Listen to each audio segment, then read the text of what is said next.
자, 요한복음 18장입니다. 자, 한세 하부르타 벌써 47번째인데요. 자, 오늘도 어떤 또 묵상이 나올지 한번 보겠습니다. 예.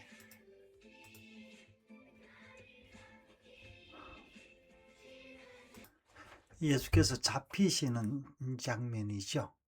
자, 이제 기드론 시내로 들어가서 갔는데, 군대와 대제사장들이 예수를 잡으러 오죠. 그러면서 이제 여기서 시몬 베드로가 칼을 가져서 종의 오른편 귀를 베어버렸는데 그 이름이 말고라 이렇게 하고 있습니다. 그 사복음서 중에 이 이름이 기록된 것이 요한복음밖에는 없습니다. 아마 요한이 이제 말고라는 이름을 알았다라는 것은 아마도 이제 그 대제사장 그 가문들 그 사람들의 그 부하들까지 뭐 알았지 않았나 이제 그런 생각도 해볼 수 있겠네요.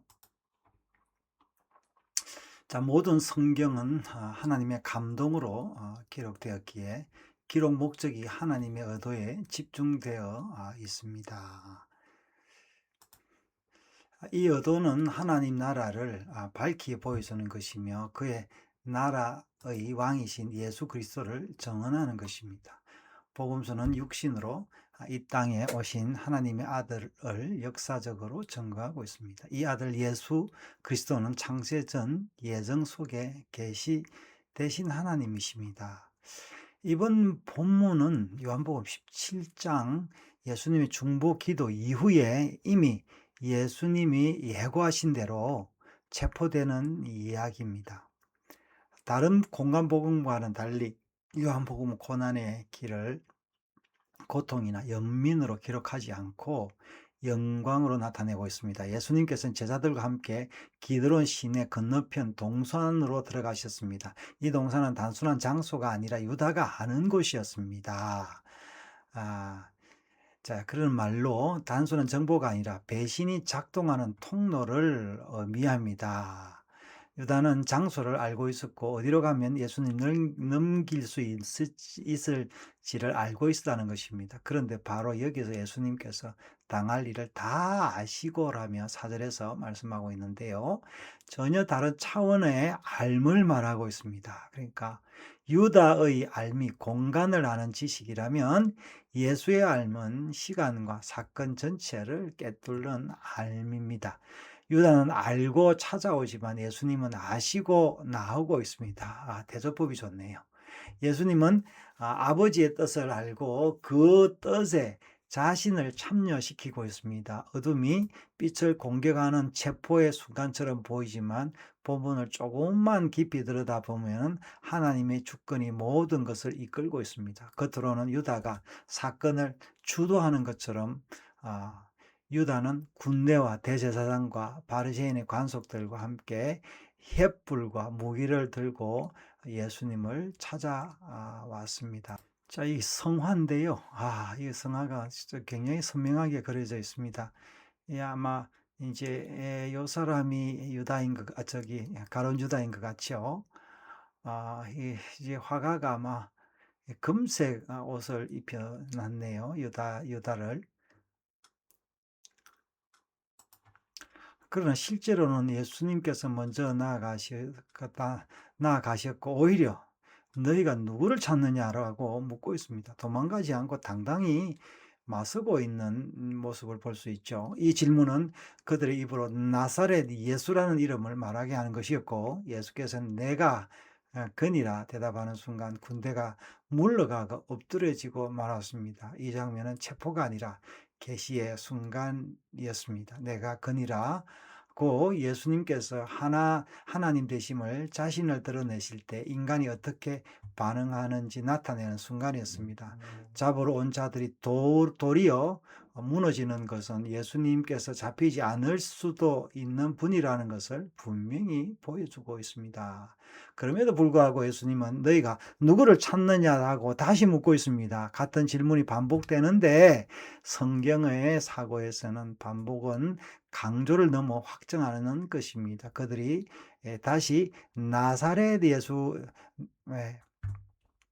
나사렛 예수라고 라고 대답하자 예수님께서 나를 찾거든 이 사람들을 가게 하라고 하십니다. 여기서 한 사람이 붙잡히고 나머지는 풀려납니다. 예수님께서는 자신을 지정하심으로 제자들은 자유를 얻었습니다. 이것은 단순한 배려가 아니라 대속의 모형으로서 한 분이 대신 붙잡히심으로 다른 이들이 노임을 얻게 되는 것입니다. 이 장면이 마치 십자가의 본질을 먼저 보여주고 있습니다.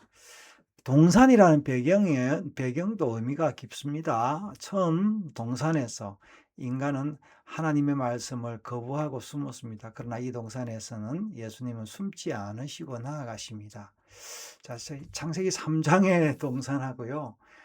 여기 게세마네 동산을 이렇게 대조를 하고 있네요. 우리 한스께서 상당한 이렇게 오늘도 여러 대조가 많은데 이 참 관찰력과 문필이 대단하십니다. 첫 아담은 알지 못했고 도망쳤지만 마지막 아담은 모든 것을 아시고 순종의 길로 나가십니다. 첫 동산은 실패의 장소였지만 이 동산은 회복의 시작이었습니다. 그때 베드로가 등장해 칼을 꺼내 대제사장의 종의 오른쪽 귀를 베어버렸습니다. 베드로는 예수님을 지키기 위한 열심으로 칼을 들었지만 그 칼은 오히려 듣는 귀를 끊어버렸습니다. 귀는 말씀을 듣는 통로입니다. 인간의 열심은 결국 사람을 더 듣지 못하게 만든 것입니다. 예수님께서 즉시 칼을 집에 꽂으라며 베드로를 멈춰 세웠습니다. 그리고 예수님께서는 아버지께서 주신 잔을 내가 마시지 아니하겠느냐라고 말씀하셨습니다. 여기서 길이 갈라지는데 하나는 칼의 길이고 하나는 잔의 길입니다. 칼은 즉각적으로 눈에 보이는 해결을 추구하지만 잔은 하나님께서 정하신 구속의 길입니다. 자, 여기서도 대조를 보여주고 있는 칼의 길과 잔의 길. 자, 우리 한스의 이게 비교해서 이런 글을 참, 그래서 읽을 때마다 참 놀라는 게 참 많이 있습니다. 자, 칼은 힘으로 문제를 해결하지 않지만 잔은 순종으로 구원을 이루어 갑니다. 예수님께서 마시는 잔은 단순한 고난의 잔이 아닙니다. 그것은 아버지께 주신 것으로 십자가가 우연한 사건이 아니라 하나님 계획 속에 있는 언약이라는 뜻입니다. 그래서 예수님은 끌려가지 않으시고 스스로 나아가신 것입니다. 붙잡히신 것이 아니라 자신을 내어주신 것입니다.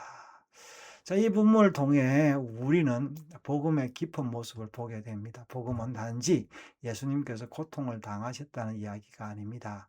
복음은 예수님께서 아버지의 뜻에 순종하여 스스로 자신을 드리셨다는 선언인 것입니다. 그 드림 안에서 제자들이 보호를 받았고 그 드림 안에서 구원의 길이 열린 것입니다. 그리고 우리 안에도 베드로의 모습이 있습니다. 하나님을 위해 무엇인가 하려고 할 때에 우리는 종종 칼을 들고 싶어 합니다. 빠르고 강력한 방법으로 문제를 해결하려 하지만 예수님은 우리를 다른 길로 부르십니다. 칼이 아니라 잔이며 힘이 아니라 순종의 길로 부르십니다. 복음은 어둠의 빛을 붙잡으려는 애국 같은 세상에서 빛이 어린 양으로 스스로 자신에게 내어주신 것입니다. 그리고 그 내어주심 속에서 우리를 향한 길이 열렸습니다. 성도들도 세상에서 이 잔을 기쁘게 마셔야겠다. 이것이 십자가의 고난의 참된 의미입니다. 자, 오늘 이 한스께서 이제 대조법을 굉장히 많이 사용했는데요. 사실 뭐 왕이 죽을 수가 없죠. 왕이 다스려야 되는데 오늘 왕이 비참한 것을 이제 맞이하는데 바로 우리의 그 죽음을 그가 대신한 거죠.